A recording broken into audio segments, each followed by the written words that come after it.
Party వాళ్ళకి ఎట్లా పోటీ అవుతారు? ప్రతిపక్ష పార్టీలు ఇవాళ ఎక్కడికి పోయినా ప్రచారం అమోఘంగా ఉంది.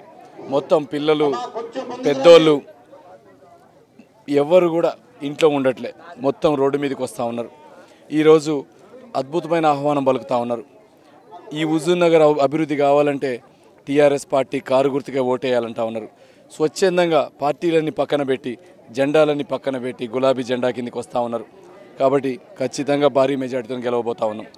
అంటే మన జరిగిన ఒక చిన్న సభల రేవంత్ రెడ్డి అన్నాడు కదా, ఇప్పుడు ఉప ఎన్నికలలో జరిగేది మాత్రం ప్రభుత్వం కోసం కాదు, ప్రజల క్షేమం కోసం, ప్రజల మాకే ఆదరణ ఉన్నది, టీఆర్ఎస్ పార్టీ ఓడిపోతుంది అంటారు కదా, దాని గురించి ఎవరేం మాట్లాడినా మా హుజూర్ నగర్ వాళ్ళు హైదరాబాద్ గురించి మాట్లాడలే, హుజూర్ నగర్ వాళ్ళు రాష్ట్రం గురించి మాట్లాడలే.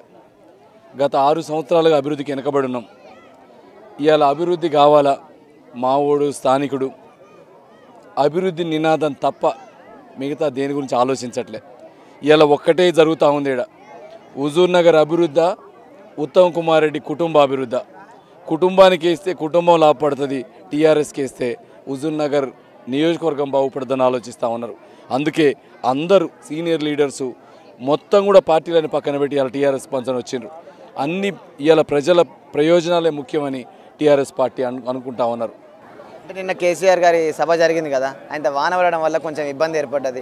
కొంతమంది సోషల్ మీడియాలలో పబ్లిక్ ఏమంటారు అంటే, మరి చాలామంది మంత్రులు వచ్చారు, ఎమ్మెల్యేలు వచ్చారు కదా, వాళ్ళని ఒకసారి మమ్మల్ని పలకరించిపోతే మంచిగా ఉండదని బాధపడతారు కదా. ఇవాళ ప్రజలందరూ కూడా తండోపతండాలకు వచ్చిండ్రు. ఊర్లు ఖాళీ అయి వచ్చినాయి. వాళ్ళందరూ కరెక్టే, కాకపోతే వాళ్ళందరికీ ఒకటే ఆశయం కేసీఆర్ను చూడాలి. కేసీఆర్ ఒకసారి మాట్లాడితే వినాల. అంత హోప్స్తో వచ్చినప్పుడు ఇవాళ మనం సినిమా పవన్ కళ్యాణ్ సినిమా పోతున్నాం, పోయేటప్పుడు ఖచ్చితంగా ఇద్దనే పోతాం. నువ్వు అది కొద్దిగా బాగాలేదనుకో డిసప్పాయింట్ అయ్యి ఇంటికి పోతారు.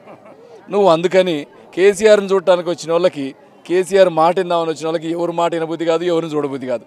ఇక అందుకని ఎవరు అది ప్లస్ మాట్లాడే పరిస్థితి కూడా లేదు. మొత్తం ఆ ఏరియా అంతా స్టేజ్ అంతా కూడా తడిచిపోయింది. కొత్తగా చేసిన కాడి బురదమయం అయిపోయింది. ఇక దానికోసమే మళ్ళీ అందరు ఇంకా ఊళ్ళోంచి హుజూర్నగర్లోకి వస్తే మళ్ళీ ట్రాఫిక్ కష్టాలు అవుతాయి, ట్రాఫిక్లో ఇరుకపోతారు వర్షంలో అని తొందరగా వెళ్ళిపోవాలనే ఉద్దేశంతో సభని తొందరగా చెప్పినాం.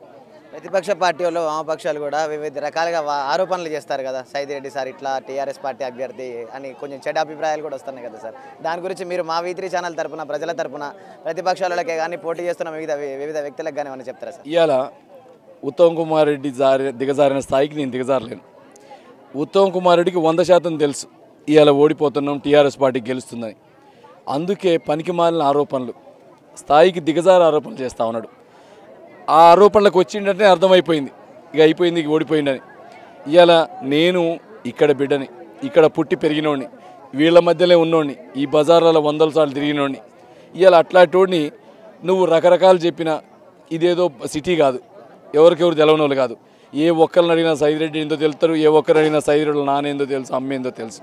ఇవాళ ఇట్లాంటి పిచ్చి ఆరోపణల వల్ల ఇంకా నాకు మంచిదే అవుతుంది. నువ్వు సైదిరెడ్డికి పాపం ఇట్లా మాట్లాడుతూ ఉన్నాడు, మనోడు స్థానికుడు ఒక్క లీడర్ వస్తే ఆ లీడర్ని కూడా ఇట్లా మాట్లాడుతూ ఉన్నాడు ఆలోచిస్తున్నారు. ఇది మన మంచికే జరుగుతూ ఉంది. ఆయన ఎంత మాట్లాడితే అంత మంచిది. అంటే ఇప్పుడు హైదరాబాద్ నుంచి జర్నలిస్ట్ ఒక ఆయన కూడా వచ్చింది కదా సార్, ఆయన కూడా ఏదో కాగితాలు పట్టుకొని తిరుగుతాడు కదా సార్, అది వీళ్ళంతా కూడా అంతా కాంగ్రెస్ ఏజెంట్లు, బీజేపీ ఏజెంట్లు, డబ్బులు తీసుకొని పనిచేసేటోళ్ళు.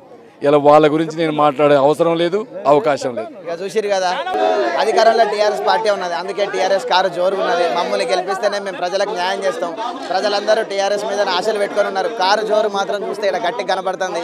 ఆయన టీఆర్ఎస్ భారీ మెజారిటీతో గెలిచేటట్టున్నది. మీ కెమెరామెన్ రాజుతోటి హుజూర్ నగర్ వార్తలు ఆగమల్ల.